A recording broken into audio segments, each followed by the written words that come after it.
ለብዙዎቻችን ኢትዮጵያውያን ከከተማ እስከ ገጠር ለምንኖር ስለ ጦጣ መስማት ወይም ደግሞ ጦጣዎችን ማወቅ አዲስ ነገር ባይሆንም ምናልባት ዛሬ የምናወራለት ባለጺማሙ ጦጣ ግን ለብዙዎቻችሁ አይታችሁት ወይም ሰምታችሁት ስለማታውቁት የጦጣ ዝርያ ነው።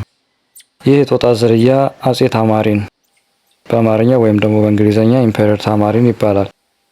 ከጦጣ ዝርያዎች ውስጥ ሲሆን የሚገኘውን በደቡብ አሜሪካ አካባቢ ነው። እነዚህ ጦጣዎች ለሚመለከታቸው የድሮ ነገስታትን በተለይ ቆየት ያሉ የአውሮፓ ነገስታትን ይመስላሉ። አንዳንዴም ህንዶችንም ይመስላሉ። ይህ እንዲሆን ያደረገው ደግሞ እነዚህ አጼ ታማሪኖች ባለረጃጅም ጺም መሆናቸው ነው። ከዚህ ጺማቸው የተነሳ ለተመልካች መካሪ ዘካሪ የሆኑ እድሜ ጠገብ ብልህ አስተዋይ አዛውንትንም ይመስላሉ።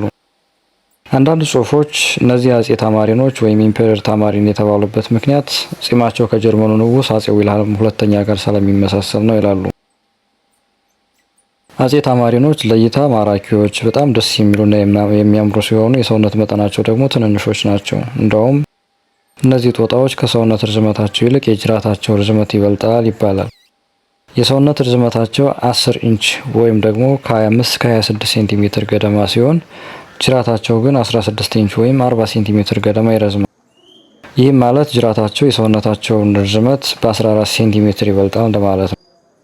ይህኑ ረጅም ጅራታቸውን ከዛፎችና ቅርንጫፎች ላይ በመጠምጠምና ሰውነታቸው እንዲሸክም በማድረግ የማይደርሱባቸውን ፍራፍሬዎችና ቅጠላቅጠሎችን ለመመገብ እንዲረዳቸው ይጠቀሙበታል። አኗኗራቸው በቡድን ሲሆን በአንድ ቡድን ውስጥ ከ4 እስከ 20 ሊሆኑ ይችላሉ።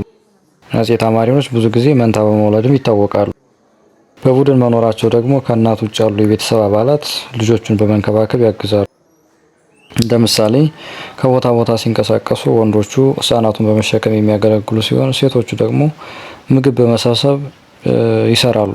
አጼ ታማሪኖች ምግባቸው ቅጠላቅጠል፣ ፍራፍሬ፣ ሰብል፣ አበባ፣ የአበባ ፈሳሽና ሌሎች የቅጠላቅጠልና የዛፍ ተዋጽኦችን የሚመገቡ ሲሆን በተጨማሪ ደግሞ እንቁራሪት፣ ቀንድ አውጣ፣ ትንንሽ ወፍና ተሳቢ ነፍሳትን ይመገባሉ። ይህ አመጋገባቸው ደግሞ እነዚህ ጦጣዎች ሁለበል ከሚባሉ አራዊቶች ውስጥ እንዲመደቡ ያደርጋቸዋል ወይም የዱር እንስሳት ውስጥ እንዲመደቡ ያደርጋቸዋል ማለት ነው። መልካም ቆይታ።